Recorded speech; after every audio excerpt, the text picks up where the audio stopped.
नमस्कार, मैं शालिनी और आप देख रहे हैं बेधड़क इंडिया न्यूज। आइए बढ़ते हैं आज की बड़ी खबर की ओर।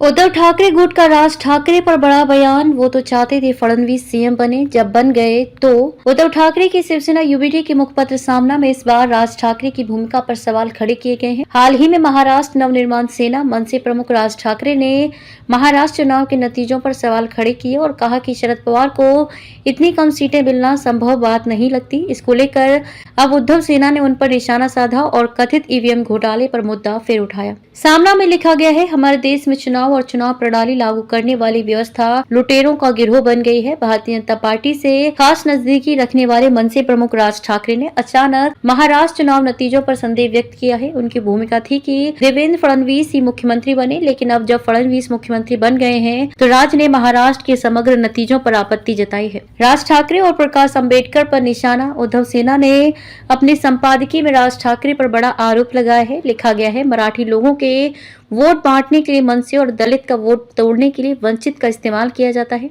इन दोनों की मदद से देवेंद्र फडणवीस और अमित शाह महाराष्ट्र में अपने मंसूबों को अंजाम देते हैं और ये बात छुपी हुई नहीं है। हैरानी की बात यह है कि वंचित के सर्वे सर्वा प्रकाश आंबेडकर भी चुनाव नतीजों के बाद ईवीएम पर टूट पड़े और अब काफी दिनों तक सोचने के बाद राज ठाकरे ने भी ऐलान कर दिया कि ईवीएम नतीजे सही नहीं है। वोट बांट कर जीत हासिल करने की रणनीति, ईवीएम घोटाले का आरोप लगाते हुए सामना में लिखा गया, राज ठाकरे कह रहे हैं कि देवेंद्र फडणवीस और उनके लोग ईवीएम घोटाले करके ही सत्ता में आए हैं और वे सभी अवैध हैं। बीजेपी ने महाराष्ट्र की राजनीति को गंदे स्तर पर पहुंचाकर रख दिया है। इनका मुख्य ध्येय लोगों को तोड़ना और अपना साथ बांधना है और उनकी रणनीति जगह जगह पर वोट बांट कर जीत हासिल करने की है। संपादकीय में लिखा गया है, राज ठाकरे का कहना है कि लोगों ने वोट तो दिए लेकिन वो हम तक नहीं पहुंचे, यानी कि वोट उन्हें नहीं गए जिनका चुनाव चिन्ह मतदाताओं ने ईवीएम पर दबाया। तो आखिर इन गायब वोटों का क्या हुआ? ये महाराष्ट्र के सामने एक गंभीर सवाल है। अगर राज के मन में ऐसी शंका कुलबुला रही है तो उन्हें सबसे पहले देवेंद्र फडणवीस का इस्तीफा मांगना चाहिए। बीजेपी और उसके लोग अदृश्य वोटों की हेराफेरी करके महाराष्ट्र की सत्ता में आए हैं। उन सबके सूत्रधार फडणवीस ही हैं।